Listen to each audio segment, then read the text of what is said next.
fellow citizens, I want to call on all Sierra Leoneans to celebrate the ties that bind us as a nation and not the angers that blind us. We convened a national convention that agreed to constitute a permanent commission for peace and national cohesion that will identify and address all triggers of conflict in our nation. Over and over again, I've asked every Sierra Leonean to contribute to building inclusive and resilient national institutions, to consolidate our democracy, and to build a peaceful Sierra Leone. The Sierra Leone Association of Journalists has acknowledged that they practice journalism freely, and we are working with them to repeal obnoxious laws and further enhance professional development in journalism. Civil society organizations speak up freely and hold government accountable, and we are grateful that they are playing their part as citizens. Organized labor organizations, professional organizations, religious bodies, paramount chiefs, community stakeholders, the private sector, all continue to contribute positively to our peaceful coexistence as a nation. The international community in Sierra Leone continues to engage with government and Sierra Leoneans in general in fostering peace and supporting development. In this holy month of Ramadan, Sierra Leoneans, irrespective of ethnicity and political party, buy and sell in the same markets, live peacefully on the same communities, and break fast and worship Allah subhanahu wa ta'ala together and in peace. Presently, Sierra Leone is contending with COVID-19 that has already killed over 200,000 people worldwide, including Sierra Leoneans at home and abroad. We will remember them and their families. We will also continue praying for our compatriots and their families who are currently battling with this highly infectious and deadly disease. I thank and urge all my fellow Sierra Leoneans to continue complying with all hygiene and public health directives as we work hand in hand to rid this country of the coronavirus. I also call for solidarity and cooperation from all well-meaning Sierra Leoneans across this great nation to join us in informing and mobilizing our communities to prevent, curtail, and protect against COVID-19. It is at times like this, in our country's greatest need, in our country's greatest hour of need, that we should all voluntarily stand up for our shared values, our common destiny, and the only place we call home. When Ebola ravaged our nation, I did not wait for an invitation or a telephone call to lead my party's social mobilization fight against Ebola. I traveled to every part of this country that was accessible to me and delivered a message that was in consonance with the government's strategy and objective in fighting Ebola.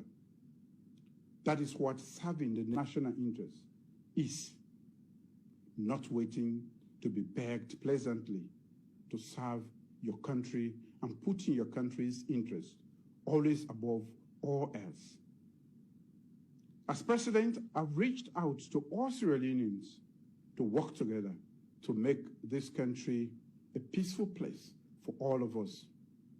I dispatched the Honorable Vice President to former President Ernest Bai Koroma to initiate dialogue on fostering peace and resolving the acrimony of division.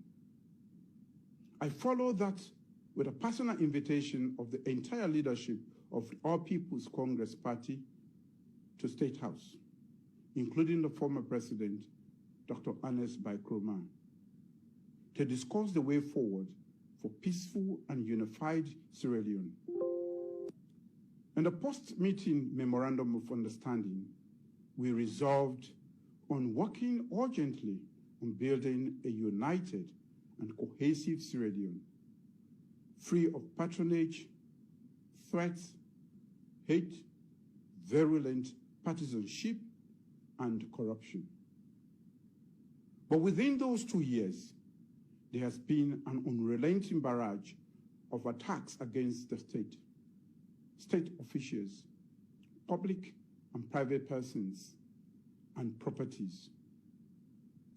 This harkens back to a public threat issued by the losing presidential candidate that the All People's Congress Party will make the country ungovernable.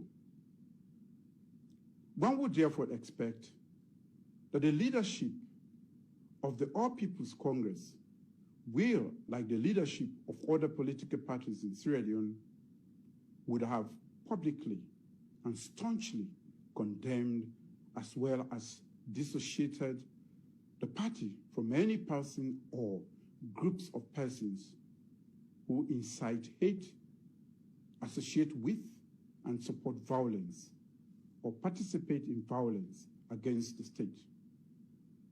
They have not. Instead, the leadership has made public statements that have heightened tensions.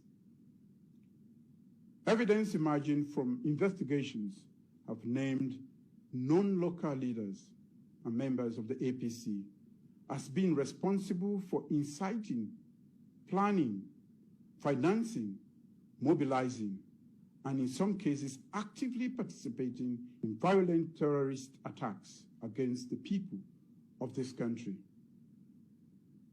The silence of the national APC leadership on the activities, participation of their membership and executive members in these acts of terrorist violence, senseless loss of lives, injuries, and wanton destruction of public and personal property is truly disconcerting. And let us be very clear, citizens.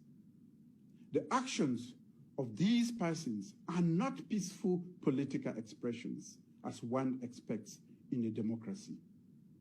Their actions are carefully planned, coordinated, well-orchestrated and executed acts of violent terrorism targeting the state officials, public buildings, and private persons and property.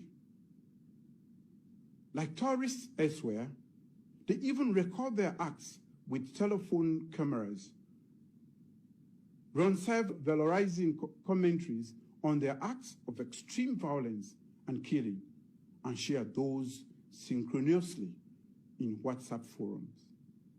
For each of the attacks at Longsa, Ferredugu, Tombo, and the prisons breakout at the Pademba Road Correctional Center, known agents and associates of the All People's Congress Party have publicly predicted the precise date, target, and nature of the attacks. There is an obvious pattern. These attacks are therefore premeditated, orchestrated, and executed with a clear objective to make the state ungovernable. Persons who have been arrested are not being held because of their political beliefs or their professional work as journalists.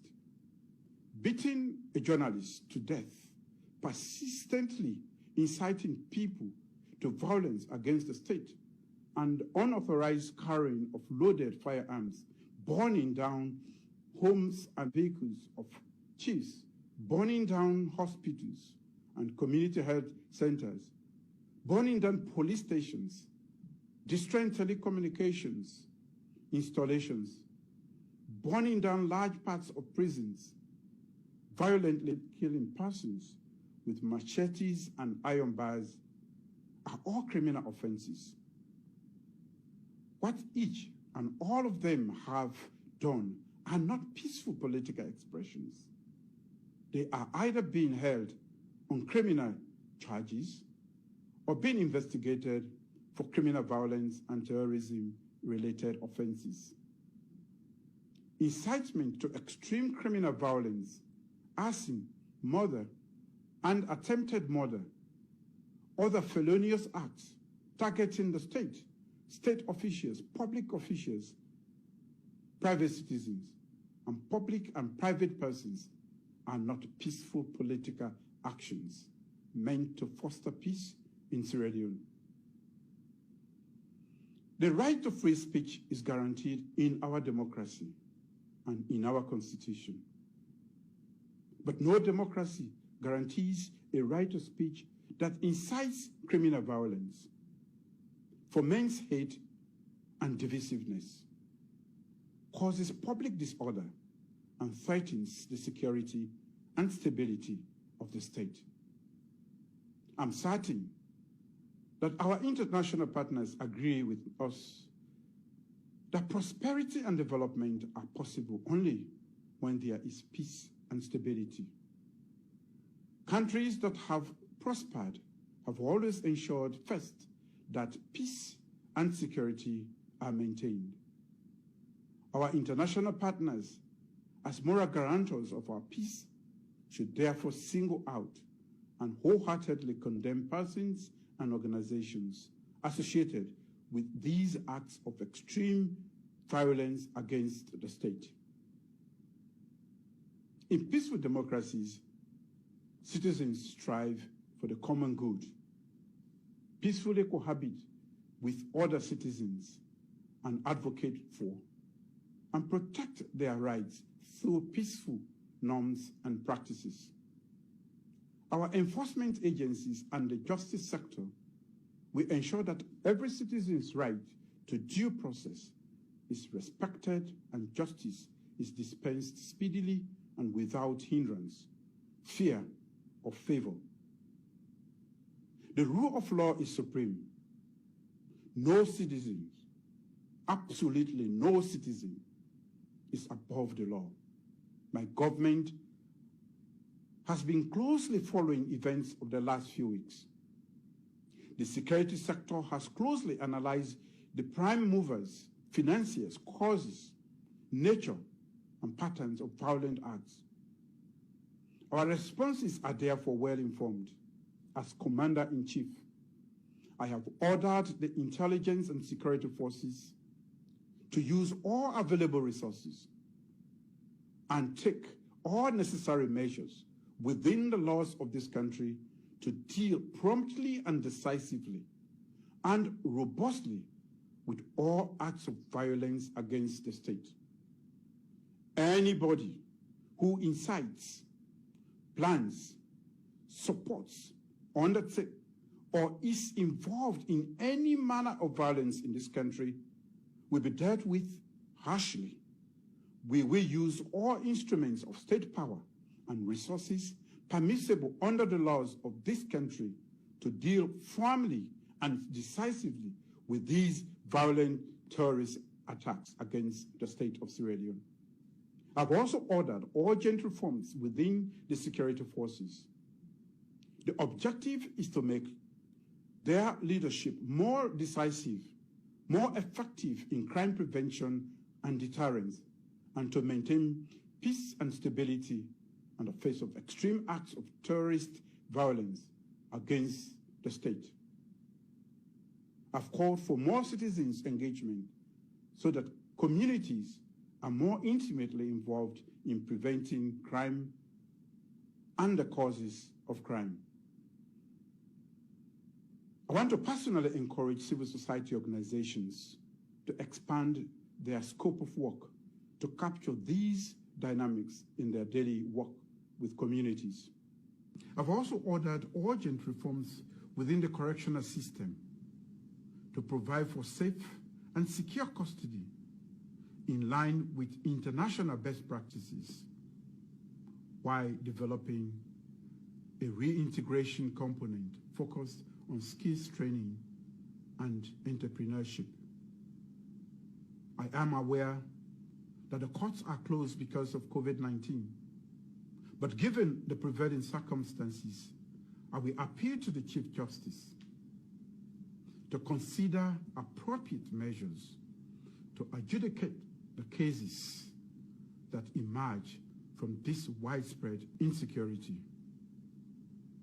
Equally, given the destruction to Pademba Road Correctional Center and the burning down of police stations in parts of the country, in addition to overcrowding in the correctional centers and the police cells, there is a need to think about decentralizing court hearings.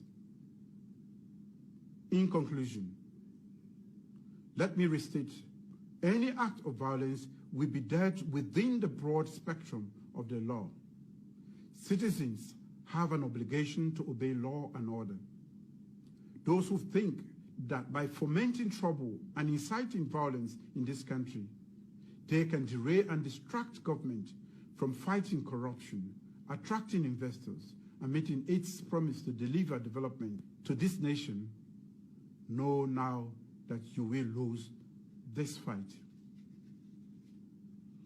My government will hit hard, and it will continue to hit even harder until this fight is won. Because this is a fight for the unity, stability, development, and the future of the only place we all call home. It is a fight that we must fight, and it is a fight that we must win. I thank you, and God bless Sierra Leone.